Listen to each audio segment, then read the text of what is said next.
ছেলেকে আপনারা ঘুরিয়ে দেন, কোথায় আছে না আছে, কি করছে না করছে, কি খাচ্ছে। কাজের খোঁজে কাশ্মীরের পেহেলগামে গিয়ে নিখোঁজ বাংলার পরিযায়ী শ্রমিক আশফাক হক। তার বয়স 19 বছর। বাড়ি মালদহ হরিশ্চন্দ্র থানার ডাটিয়ন গ্রামে। 12 দিন আগে 9 মে ভারত পাকিস্তান যুদ্ধ পরিস্থিতির মধ্যেই শেষবার আশফাকের সঙ্গে কথা হয় তার মায়ের। ভারত পাকিস্তান সংঘর্ষ শুরু হওয়ার 2 থেকে 3 দিন আগে কাশ্মীর গিয়েছিলেন আশফাক।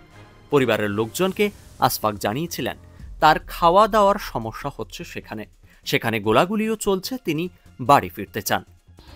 মানে 1 মাস হলো, যুদ্ধ হওয়ার 4 দিন কি 3 দিন আগে গেছে। ওখানে যে মোটামুটি 20 দিন আগে, 10 দিন 12 দিন আগে ফোন করেছে কি বাড়ি চলে যাব, যুদ্ধ চলছে এখানে, সব গুলি বারুদ সব জিনিস ফায়ারিং হচ্ছে। তো 10 দিন আগে ফোন হয়েছে, যে আর যোগাযোগ নেই।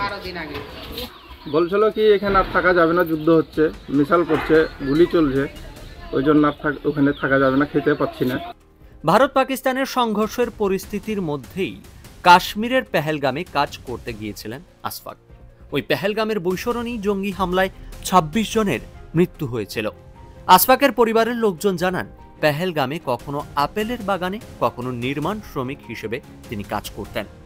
রহস্যজনকভাবে ওই শ্রমিকের নিখোঁজ হওয়ার খবরে তার পরিবারের ঘুম উড়েছে। আশফাকের মা রেহানা বিবি বলেন, ছেলে গেছে কাশ্মীর থেকে আজকে 20 দিন হলো কাশ্মীর যাওয়া। কাশ্মীরে যে আজকে 10 দিন হলো, 12 দিনের পর নিখোঁজ আছে। আমার সাথে কোনো যোগাযোগ নাই। তো আমি আমাদের জানাচ্ছি যে আপনারাকে, আমার ছেলেকে আমি চাই। যুদ্ধ হয়েছিল, যুদ্ধর পর থেকে আমার সাথে আর গল্প নাই। যুদ্ধর দিন গল্প হয়েছে, তারপরে আর গল্প নাই। শেষবারের মতো কি কথা হয়েছিল আপনার সঙ্গে? শেষবারের মধ্যে কথা হয়েছে, মা এখানে যুদ্ধ চলছে, আমি এখানে আর থাকতে পারবো না, আমি বাড়ি যাচ্ছি।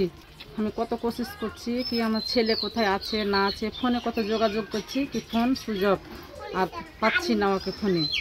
তো আমি সেদিন থেকে খুব বিয়ে আছি, কেমন কোথায় আমি ফোন লাগাচ্ছি তাও লাগে না, যোগাযোগ করছি তাও হয় না। খুব 12 দিন ধরে নিখোঁজ থাকা ওই যুবককে ফিরে পেতে ইতিমধ্যেই রাজ্য সরকারের মাধ্যমে কাশ্মীর প্রশাসনের সঙ্গে যোগাযোগ করার কথা জানিয়েছেন রাজ্যের সংখ্যালঘু উন্নয়ন দপ্তরের রাষ্ট্রমন্ত্রী ও হরিশ্চন্দ্রপুরের বিধায়ক তাজমুল হোসেন ও সাংসদ খগেন মুর্মু।